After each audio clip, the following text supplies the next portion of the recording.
refletir no primeiro capítulo, do versículo 1 até o versículo 11, que fala justamente sobre isso, a amizade que conduz a Cristo. Então eu te convido a abrir a palavra do Senhor em Filipenses, capítulo 1, versículo 1 até o 11, e nós vamos ler com fé a palavra do Senhor.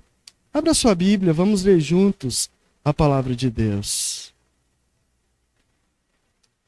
Filipenses, capítulo 1, os versos 1 até o versículo 11.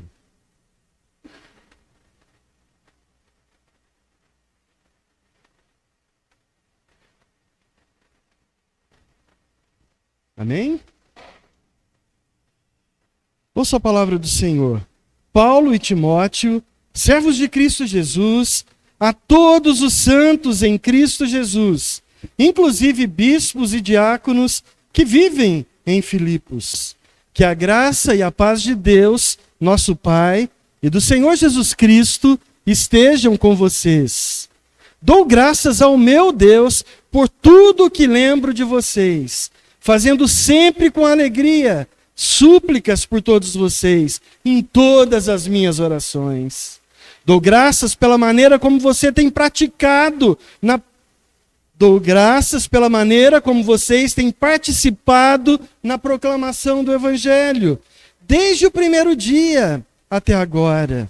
Estou certo que aquele que começou boa obra em vocês há de completá-la até o dia de Cristo Jesus. Aliás, é justo que eu assim pense de todos vocês, porque os trago no coração, seja nas minhas algemas, seja na defesa e confirmação do Evangelho, pois todos vocês são participantes da graça comigo.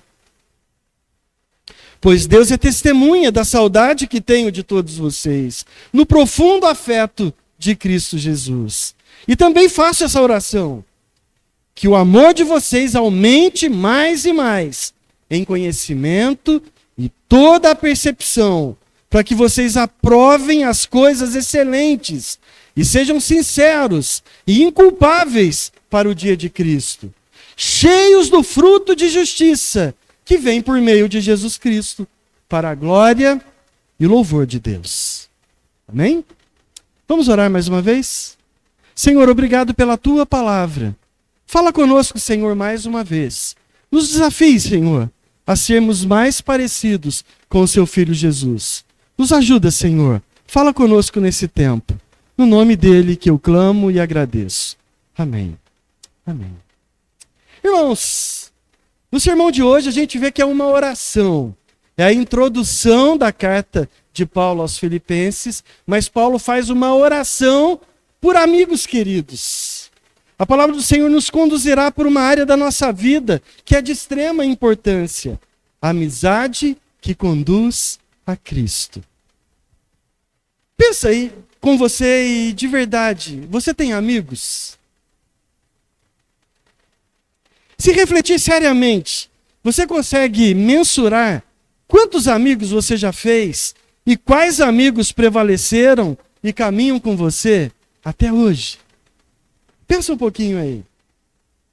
Ao longo da nossa vida, quanta gente diferente já foram nossos amigos? Você já tentou retomar alguma amizade antiga? Já tentou fazer isso alguma vez?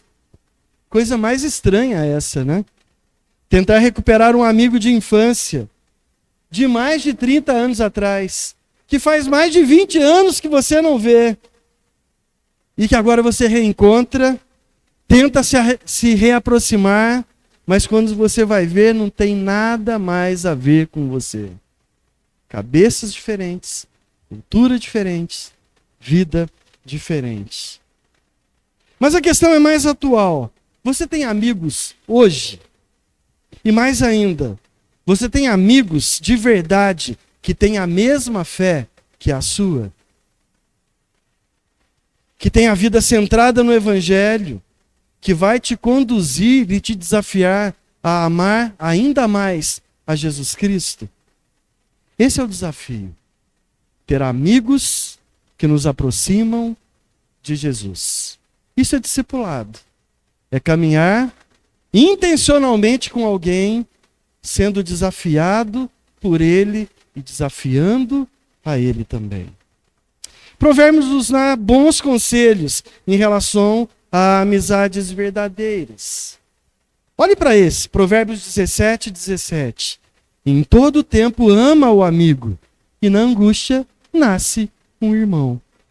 Amigo de verdade não some quando a noite cai, quando as coisas ficam difíceis. Amigo de verdade ele fica. Um outro provérbio, 27, versículo 6. Leais são as feridas feitas pelo que ama, mas os beijos do inimigo, esses são enganosos. A amizade bíblica não bajula, ela confronta com amor quando é preciso. E o último provérbio, provérbio 27:17. Assim como o ferro afia o ferro, assim o homem afia o seu amigo em seus relacionamentos. Amigos em Cristo nos tornam mais parecidos com Jesus. Afiam o nosso caráter, afiam a nossa fé, afiam o nosso amor. Em resumo, a amizade segundo a Escritura permanece na adversidade, fala a verdade em amor, afina o seu amor pelo Evangelho e promove um crescimento espiritual corriqueiro e cotidiano na sua vida. E é exatamente esse tipo de amizade que nós encontramos em Filipenses. Uma amizade que nasce da graça de Deus e se sustenta na paz de Cristo. Esse é o tipo de amizade que Paulo mantém com os irmãos filipenses. Lembrando que Paulo está preso no momento da escrita da carta aos Filipenses. E as prisões romanas não são como as prisões que nós temos hoje, né? Em que todo dia, de manhã, serve um cafezinho, um café com leite quente, um pão com manteiga. Na hora do almoço vem uma marmitex lá com comida boa, quentinha. À tarde a mesma coisa. Nas prisões do Império Romano não eram assim. O sujeito era jogado lá e era esquecido pelo Estado. Ele só comeria alguma coisa se algum amigo se lembrasse dele e levasse comida para ele todo dia. Do contrário, ele morreria de fome, esquecido naquele buraco escuro e nojento. Paulo estava preso, mas Paulo não estava desfalecido, porque ele tinha amigos que o socorria em todo o tempo. A carta de Paulo aos Filipenses, que muitos dizem ser a carta da alegria, seria muito melhor denominada de a carta da amizade. Porque a alegria de Paulo nasce justamente desse vínculo profundo com os irmãos filipenses. Não era uma alegria barata, aquele bobo alegre que ri por causa de tudo. Aquela alegria de quem ignora a realidade dura da vida, não tem noção da realidade que as coisas estão acontecendo. Era uma alegria alimentada pelo cuidado mútuo, pela solidariedade prática, pelo amor que brota de um único lugar, que só vem da graça de Cristo. Paulo estava preso, esquecido pelo império, mas não estava sozinho. Havia amigos que se lembravam dele, que oravam por ele, que enviavam sustento por meio de um homem chamado Epafrodito, que compartilhavam das suas dores, das suas esperanças. E é nesse contexto que Paulo escreve a carta de Filipenses. Você pode conferir isso no livro dos Atos dos Apóstolos, no capítulo 16. A amizade de Paulo não é uma amizade como de um coitado pedindo socorro, mas como um amigo verdadeiro, que mesmo acorrentado, continuava alegre, conduzindo, exortando e levando os seus irmãos ao conhecimento de Cristo. Por isso, irmãos, quando nós lemos essa carta, e eu quero te desafiar a lê-la durante essa semana, é bem pequena, se você ler aí um capítulo por dia, até o final da semana dá para você ler umas 3 vezes a carta de Paulo aos Filipenses. Eu compartilhei um vídeo com os irmãos do Bible Project, que faz um panorama da carta de Paulo aos Filipenses. Se você não assistiu, eu recomendo que assistam, é bem interessante. E vamos continuar aprendendo sobre Jesus, durante a leitura e a exposição dessa carta tão importante. Por isso que a gente não pode separar essa carta da realidade da prisão, nem da realidade de um irmão que sofria injustamente a perseguição. É uma amizade que reflete a própria vida de Cristo, solidária, presente, mas sacrificial e cheia de graça e de paz. Aliás, o centro dessa carta, o cerne de todo esse ensinamento da carta de Paulo aos Filipenses é sobre amizade e discipulado. Está numa linda poesia no capítulo 2, onde Paulo exalta a humildade e a obediência de Jesus, que se esvaziou a si mesmo para se fazer servo. Por isso que quando ele começa, ele identifica a ele e a Timóteo como servos de Jesus, fazendo referências àquele que ele ama tanto, que se fez servo no nosso lugar.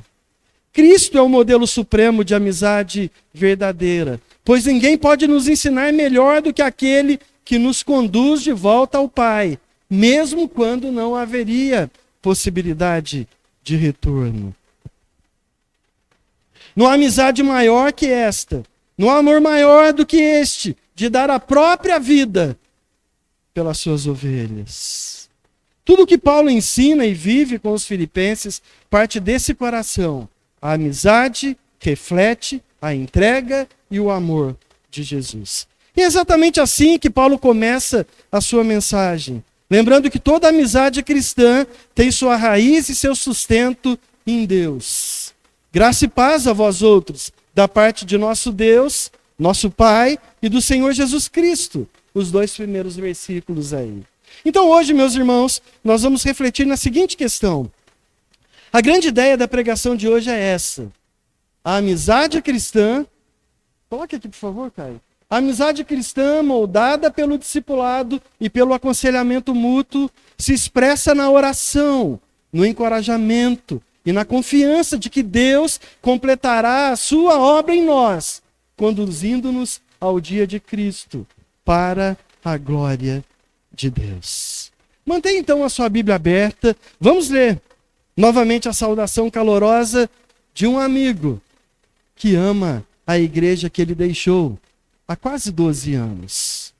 Em primeiro lugar, então, nós vamos ver uma amizade marcada pela graça e pela paz de Deus. A amizade marcada pela graça e pela paz de Deus. Olhe novamente, então, para a abertura dessa carta, os 2 primeiros versículos do texto. Paulo e Timóteo, servos de Cristo Jesus, a todos os santos em Cristo Jesus, incluindo bispos e diáconos que vivem em Filipos. Graça e paz a vós outros, da parte de Deus, nosso Pai e do Senhor Jesus Cristo. Irmãos, é uma carta bastante pessoal e bastante encorajadora e desafiadora também. Uma carta com frases belíssimas, que ficaram marcadas por toda a história da igreja e que ainda hoje, por ser a palavra de Deus, inspirada pelo Espírito Santo, Deus vai usar para moldar nossa vida e nos tornar mais parecidos com Jesus. Diferente das cartas de hoje, em que a gente assina lá no final, né? Aliás, eu acho que essa nova geração nem mandar carta já mandou, né? Os mais novos aí já mandaram alguma carta pelo correio? Escreveu a carta, assinou, colocou no envelope, mandou pelo correio ou mandou por alguém? Eu acho que não, né? O máximo é uma mensagem pelo WhatsApp cheio de abreviações, né? Pois é, tem jeito de escrever carta. E naquela época também já tinha. Só que a assinatura ela vinha primeiro. É comum querer passar batido pela introdução de uma carta. Quando a gente olhar para todas as cartas do Novo Testamento, vai ver uma introdução lá, e a gente tem a impressão que aquilo lá está para encher linguiça, né? Antes de começar o assunto principal. Mas não é. Cada palavra é colocada por Deus com cuidado especial para nos ensinar alguma coisa. Olha os detalhes. Paulo e Timóteo, os autores da carta, servos de Cristo Jesus. O que eles eram? Qual que era a qualificação deles? Por que Timóteo tá junto com Paulo aí assinando a carta?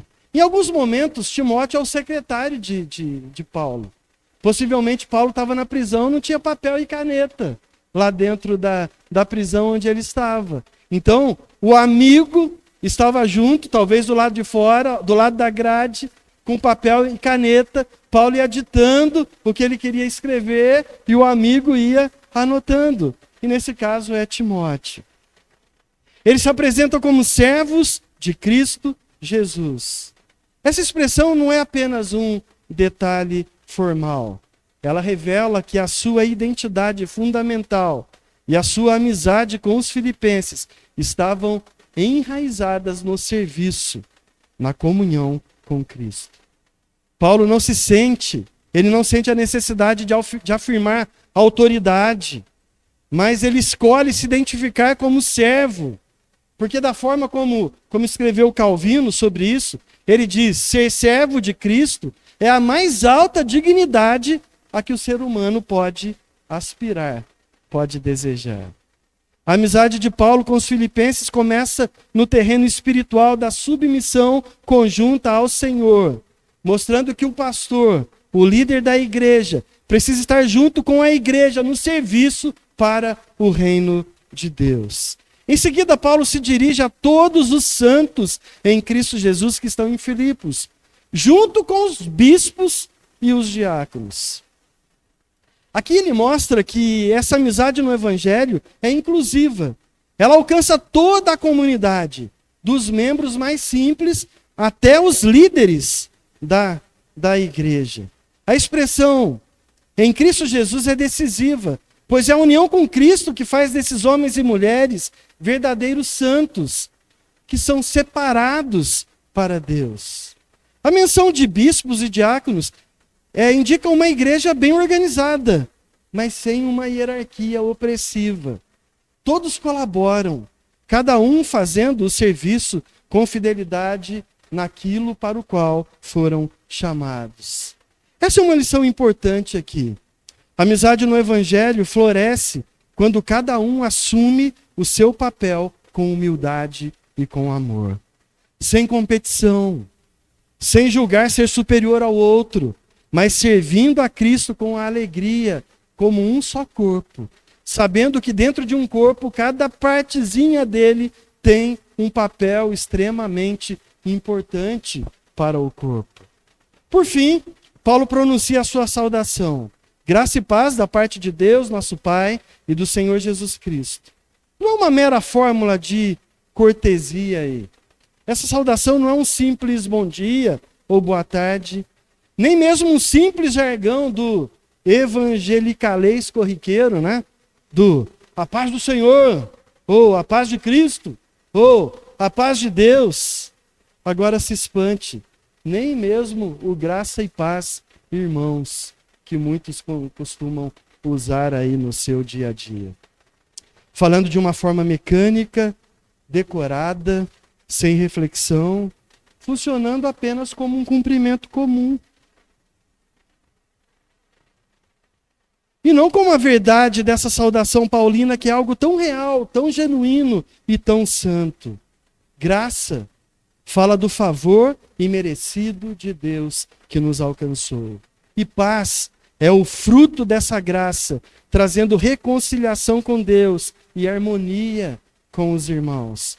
Por isso que usar essas saudações de forma banal é a mesma coisa de cumprimentar alguém com bom dia, boa tarde. É um simples cumprimento e não vai carregar o seu verdadeiro significado. Mas quando nós cumprimentamos e desejamos que a graça e a paz do Senhor Jesus esteja sobre a vida de alguém verdadeiramente, nós estaremos dando o verdadeiro sentido e significado para isso. Então não é uma saudação banal. Talvez alguém até estranhe, por que a gente não fica cumprimentando todo mundo o tempo todo com a paz, né? Com a paz. Porque a gente não quer banalizar algo que é santo. Mas a gente a usa no momento em que a gente quer verdadeiramente abençoar alguém com algo tão precioso, que é a graça e a paz do Senhor Jesus Cristo. Mas aqui está o fundamento da amizade cristã. Ela nasce da graça recebida e se sustenta gerando a verdadeira paz que excede a todo entendimento e que guarda o nosso coração. Porque é uma paz dada por Jesus, diferente da paz que o mundo oferece.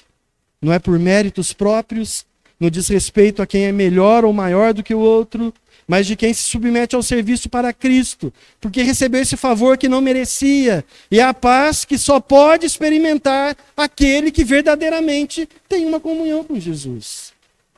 Paulo queria que essa carta chegasse às mãos de todos os santos da igreja, inclusive aos bispos e diáconos.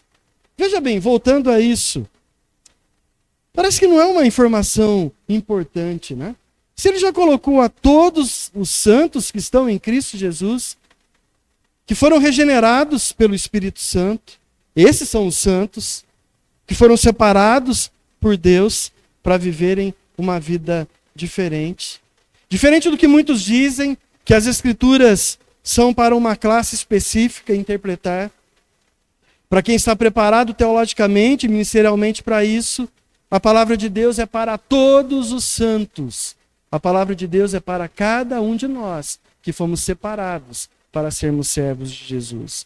Cada um do seu jeitinho, cada um com seu nível cultural, cada um que faz parte do corpo de Cristo é plenamente capaz de interpretar as Escrituras, porque elas são claras, são perfeitamente aplicadas para a nossa vida. Paulo escreveu isso em 2 Timóteo 3, 16, 17, dizendo: toda a Escritura é inspirada por Deus e útil para o ensino, para a repreensão, para a correção, para a educação na justiça, a fim de que o homem de Deus seja perfeito e perfeitamente habilitado para toda a boa obra. Mas até aqui tudo bem. Talvez você possa perguntar, né? Se Paulo já chamou toda a igreja de santos, por que então especificar bispos e diáconos? A resposta é que Paulo não está criando uma divisão entre crentes comuns e crentes especiais. Pelo contrário, ele reconhece que dentro da comunidade dos santos, Deus concedeu ofícios específicos de liderança e de serviço. Em Atos 20 e 28, os presbíteros em Éfeso são chamados de bispos, ou pastores, ou presbíteros, são sinônimos aí para a palavra supervisor, com uma missão específica, que era cuidar do rebanho, um rebanho que não são deles, mas o rebanho de Deus. Olha o que diz Atos 20 e 28. Olhai, pois, por vós e por todo o rebanho sobre o qual o Espírito Santo vos constituiu bispos, para pastoreardes a igreja de Deus, a qual ele comprou com o seu próprio sangue. Em 1 Timóteo 3, do capítulo 1 até o versículo 13, Paulo descreve as qualificações desses dois grupos que o Novo Testamento separa. Um para a liderança espiritual, o outro para o serviço na igreja cristã. Bispos e diáconos. Pastores e diáconos. Presbíteros e diáconos. Né? É a mesma nomenclatura. Mostrando que esses papéis são dons de Deus para a ordem, a edificação e o testemunho da igreja. Portanto, irmãos, ao mencionar bispos e diáconos junto com os santos em Filipos, Paulo está destacando duas coisas importantes aqui. A primeira delas, a unidade da igreja. A igreja precisa ter uma unidade. Todos são santos em Cristo Jesus. Ninguém é mais salvo ou mais santo porque exerce uma função diferente dentro do corpo de Cristo. Em segundo lugar, a diversidade de funções dentro do mesmo corpo.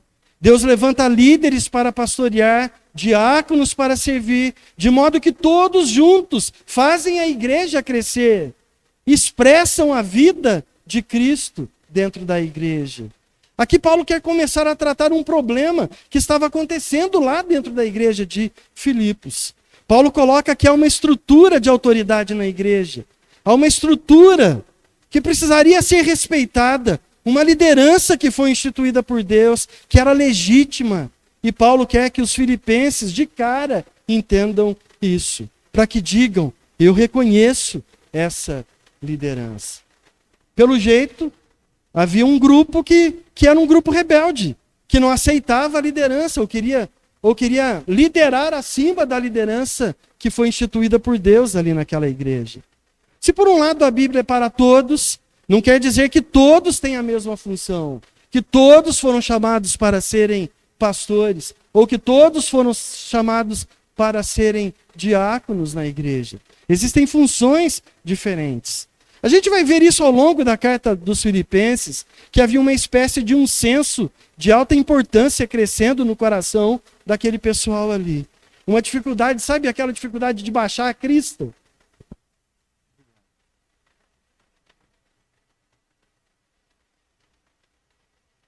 Uma rebeldia de não querer ser pastoreado, que Paulo precisava tratar. E Paulo logo na primeira frase já deixa claro, vocês têm líderes, vocês têm bispos e diáconos, vocês têm que aprender a se submeter. Isso já nos ensina algo prático. A amizade cristã não elimina responsabilidades, mas aprofunda as responsabilidades. Pastores, diáconos e membros não caminham separados em competição, mas caminham lado a lado como amigos em Cristo. Cada um cumprindo o seu papel na graça e na paz de Deus, mas respeitando e se submetendo às devidas autoridades instituídas por Deus.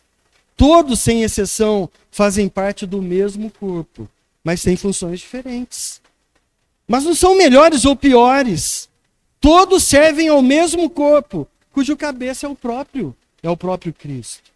Mas Paulo deixa claro para a igreja dos Filipenses que a vida cristã verdadeira combina duas coisas que às vezes a gente acha incompatível: amizade e autoridade.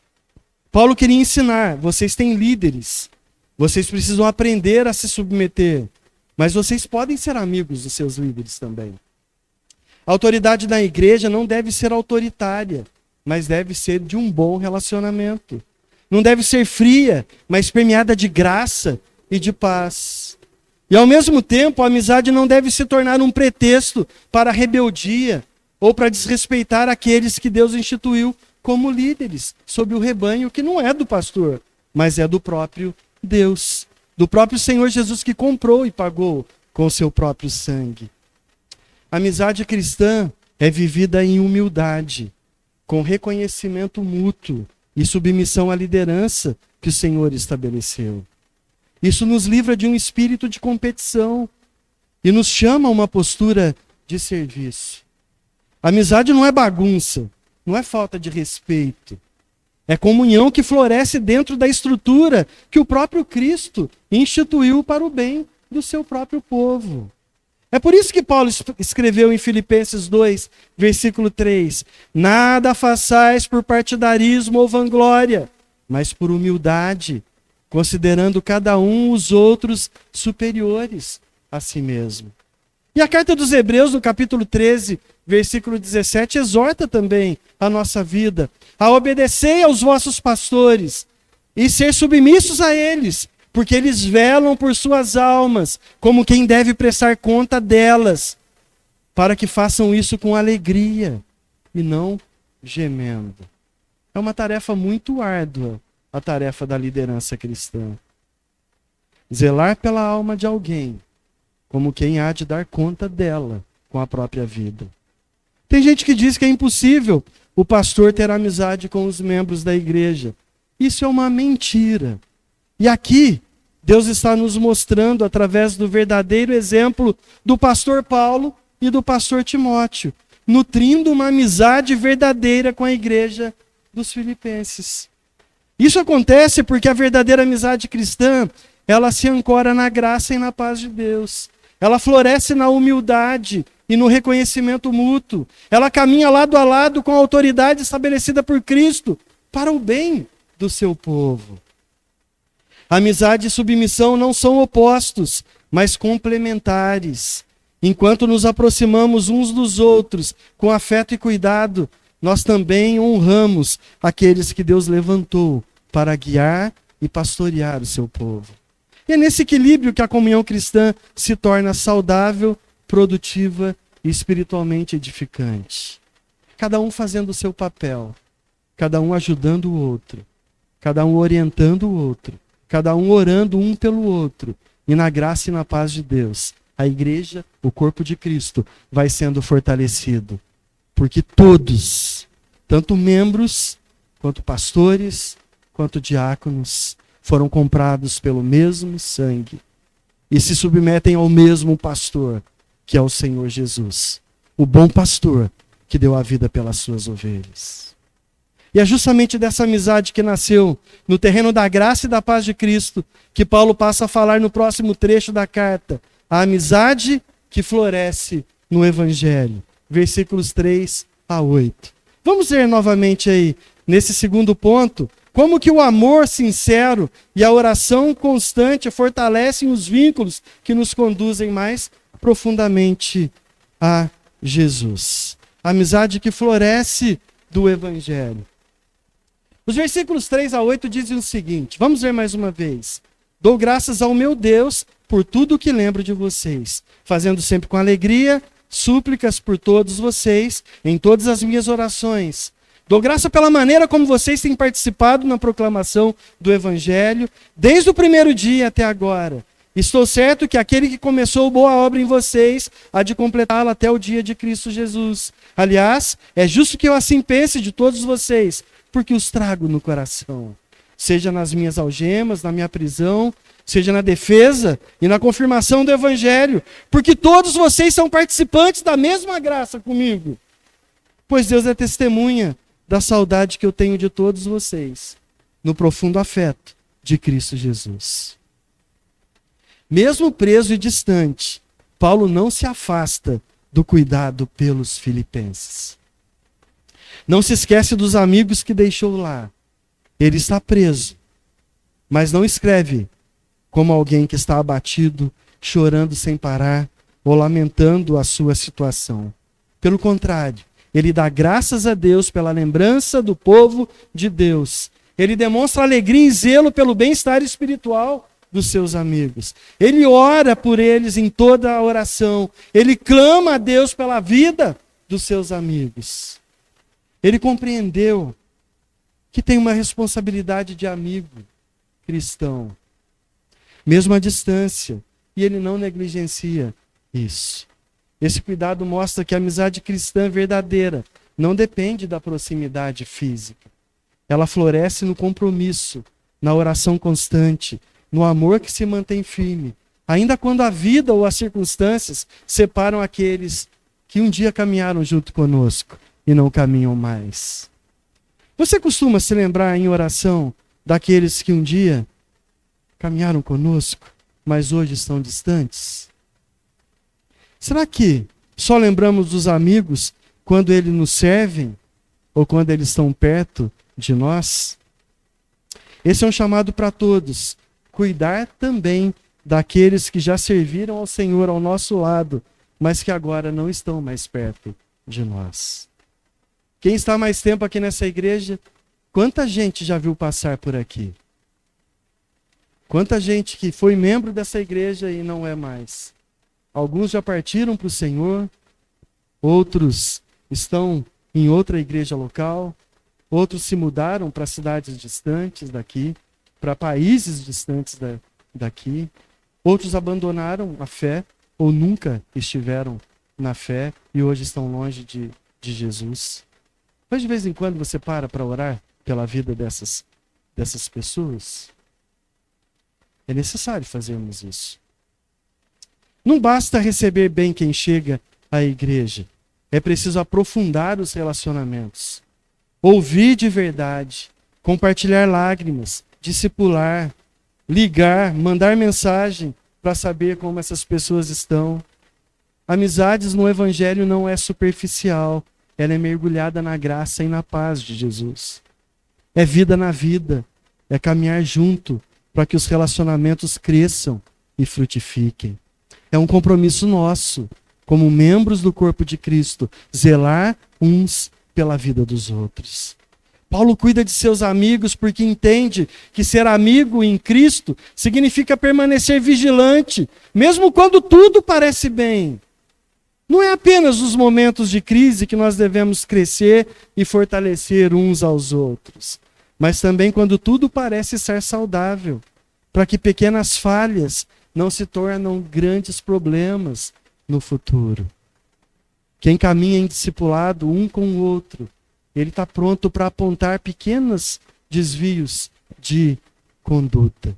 Imagina um marinheiro que pilota um grande navio e ele se desvia uma pequena porção da rota, minuto ali da rota, né? Menos que 1 grau. E ele desvia daquela rota um pouquinho e esquece daquele desvio. Quando passou 1 dia, 2 dias, 3 dias navegando, que ele foi ver o resultado, ele estava chegando em um lugar completamente diferente. Porque um pequeno desvio na rota pode levar a um caminho completamente distorcido. Então, caminhar em amizade uns com os outros é alertar quando há um pequeno desvio de rota. Paulo cuida de seus amigos porque entende que ser amigo em Cristo significa permanecer vigilante. Em todo tempo o amigo deve ser amparado, porque a amizade que floresce do Evangelho é uma amizade que se mantém firme no amor de Cristo, independente das circunstâncias ou das condições momentâneas do outro. Paulo, no versículo 5, dá graças pela maneira como os filipenses têm participado na proclamação do Evangelho, desde o primeiro dia até agora. Paulo e Timóteo fundaram aquela igreja bastante tempo atrás, e ele vê a firmeza espiritual na vida daqueles amigos, que desde aquele primeiro momento até o presente momento, eles permaneciam firmes, proclamando o Evangelho. É possível que da primeira vez que Paulo esteve com eles, até o momento da escrita já tenham se passado 10 a 12 anos. Mas Paulo continua reconhecendo o esforço daquele povo na anunciação do Evangelho. Mas ele não mede o valor do amigo pelo que o amigo pode oferecer, mas pelo desempenho ou pelo quanto ele se agradava, mas pelo vínculo espiritual que eles tinham em Cristo. Paulo nos mostra que a amizade no Evangelho é constante, é paciente, é perseverante.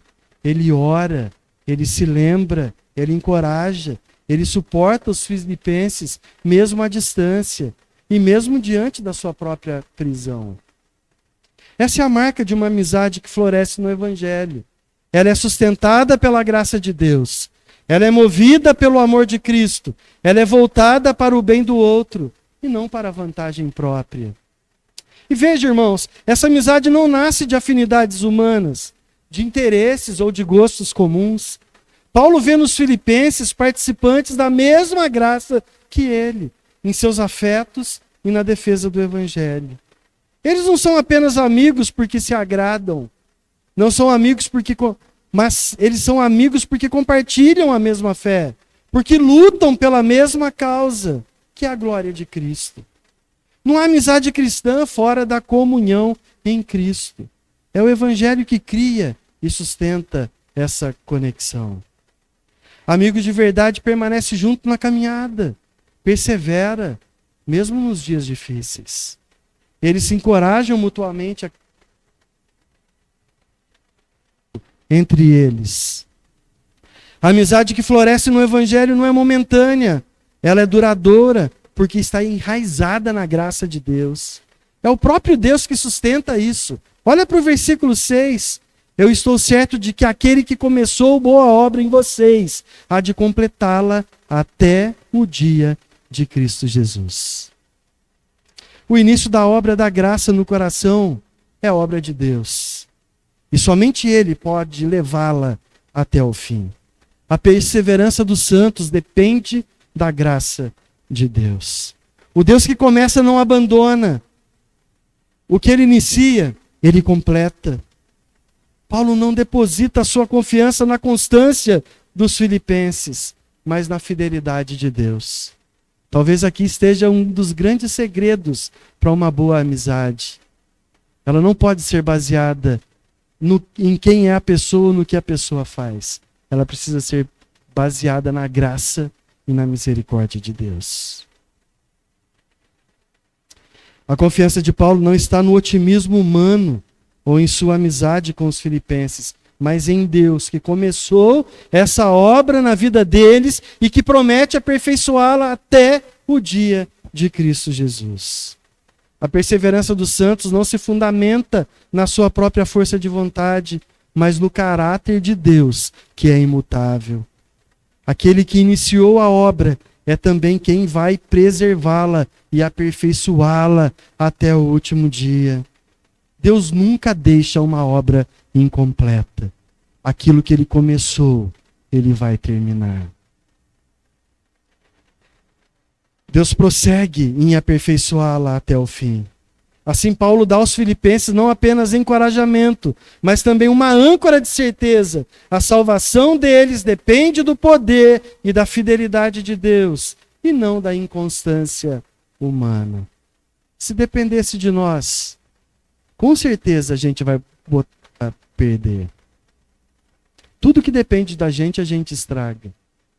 Mas aquele que começou a boa obra em nós, não fomos nós, foi o próprio Deus. E ele vai continuar aperfeiçoando até o dia de Cristo Jesus. Irmãos, isso nos ensina que a nossa segurança não está na nossa própria firmeza, nem na firmeza do amigo, do outro. Porque todos nós sabemos o quanto nós somos inconstantes. Quem de nós nunca começou algo cheio de entusiasmo e depois largou no meio do caminho? Quem de nós não colocou a esperança em um amigo e não se decepcionou com ele? Mas com Deus não é assim. Se ele começou a boa obra na sua vida, ele mesmo vai sustentar até o final. E é isso que enche o nosso coração de esperança.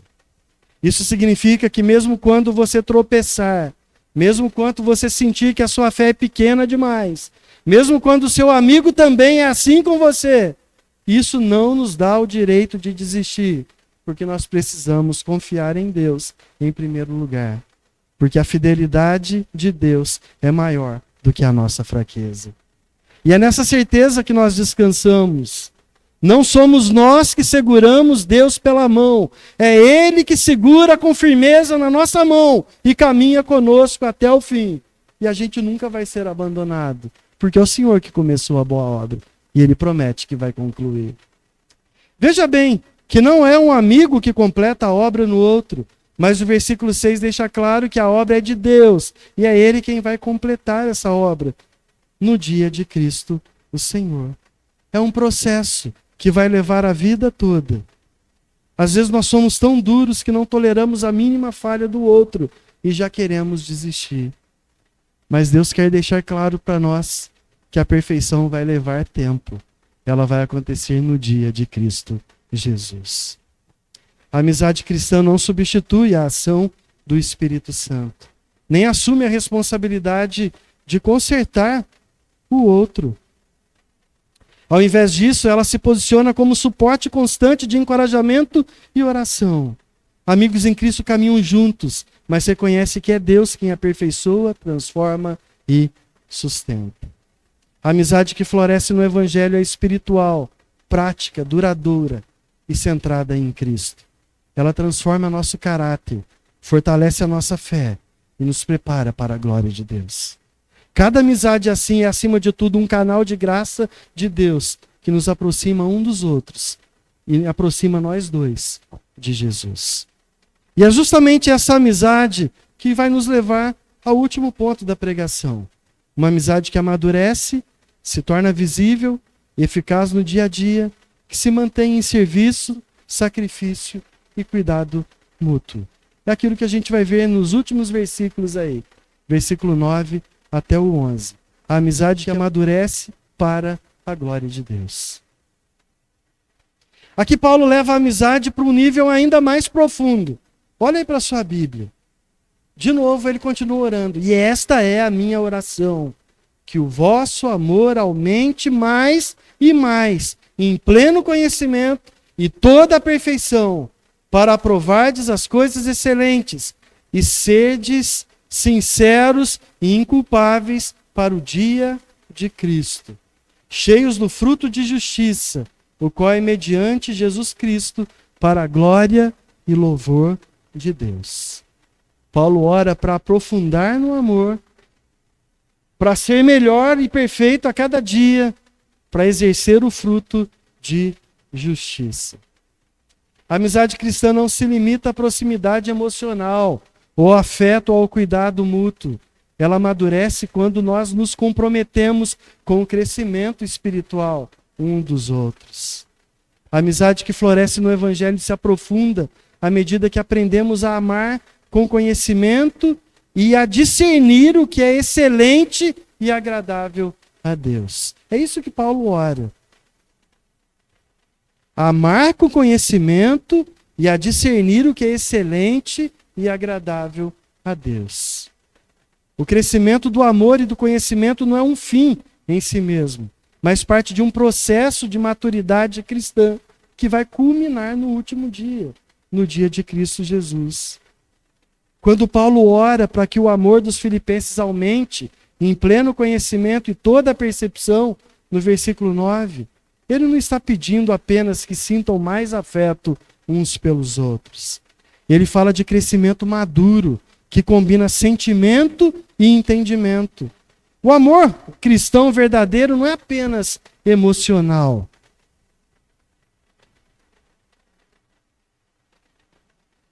Ele deve ser fundamentado pela sabedoria e pelo conhecimento da palavra de Deus. É um amor que pensa, que entende a necessidade do outro, que guia, que corrige com paciência, que se alegra com a verdade e com a justiça. Ele faz parte de um processo maior de maturidade cristã, de que só quem está em Jesus Cristo é capaz de fazer. A maturidade espiritual é o processo pelo qual nos tornamos pessoas mais santas, mais que discernem melhor as coisas, que são mais comprometidas com a vontade de Deus. Isso é manifestado nas nossas atitudes, nas nossas decisões, no nosso relacionamento. São obras demonstradas por quem tem uma fé verdadeira. É o que disse Tiago. Imagina dois amigos cristãos. Um é bonzinho demais. Sente um grande carinho pelo outro, mas não entende a necessidade de ajudá-lo a crescer espiritualmente, a desafiá-lo a aprender mais sobre a palavra de Deus e a caminhar mais perto de Jesus. O outro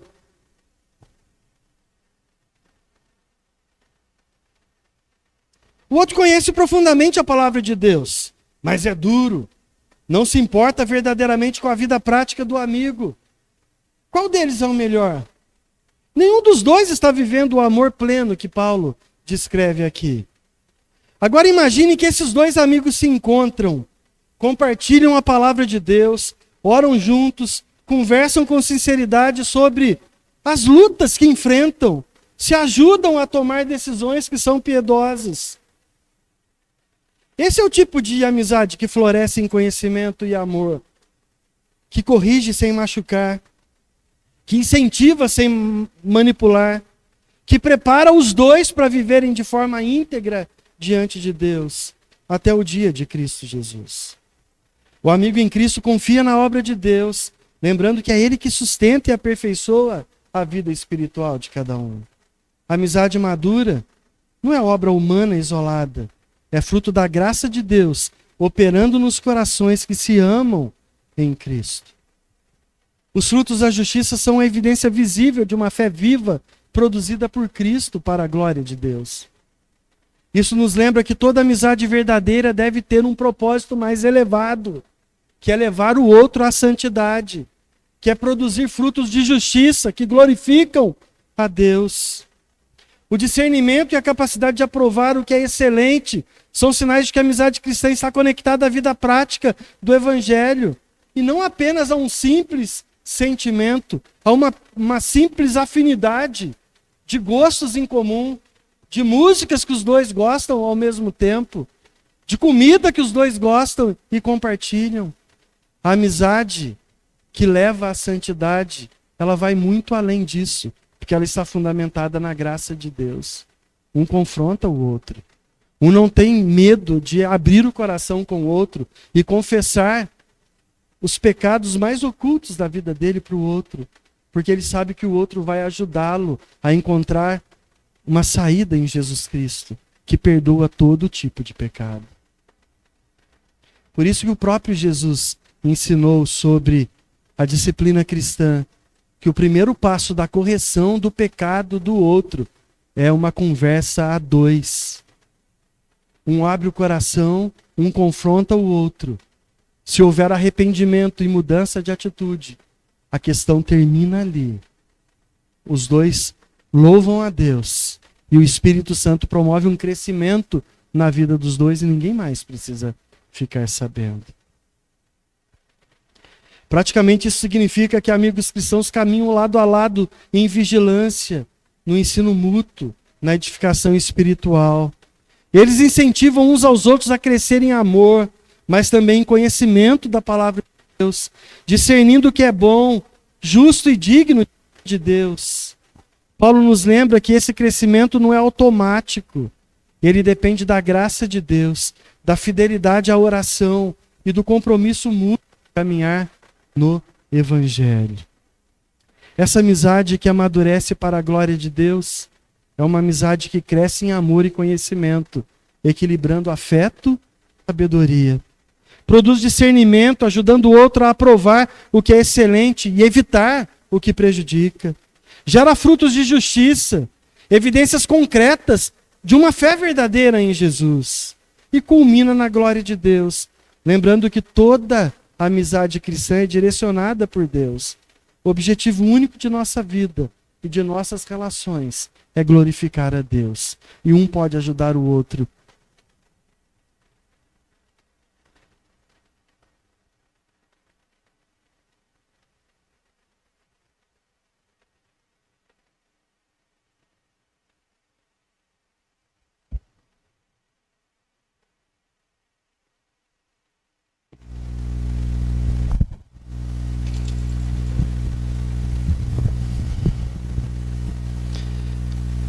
Amigos assim não apenas nos apoiam, mas nos desafiam, nos edificam e nos conduzem a Jesus. Faz com que a gente reflita a glória e a graça de Deus, a paz de Deus que Ele nos concedeu. É esse tipo de amizade que transforma corações, que amadurece vidas e que glorifica ao Senhor em todas as coisas. E para nós terminarmos aqui,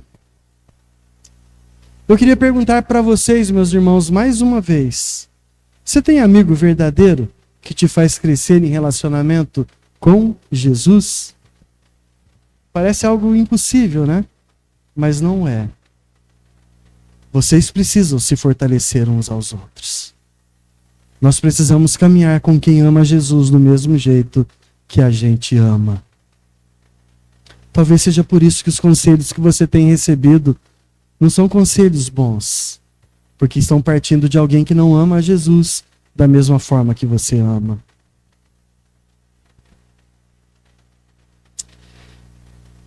E uma outra pergunta mais dura ainda: você tem sido um amigo de verdade que leva o outro a crescer em relacionamento com Jesus? Um amigo que não apenas caminha junto, mas que ajuda o outro a olhar para Cristo, que ora, que exorta em amor, que consola na dor, que celebra as vitórias espirituais do outro como se fossem vitórias suas. Amizades verdadeiras não são construídas apenas por afinidades ou gostos em comum, mas na graça e na paz de Deus que nos une em Jesus Cristo. A amizade cristã não é superficial. Ela floresce no Evangelho, amadurece para a glória de Deus. Paulo nos mostra que a amizade que conduz a Cristo é marcada por oração, cuidado, submissão mútua e espera na fidelidade de Deus. A grande pergunta que fica é: Será que nossas amizades têm esse cheiro de evangelho?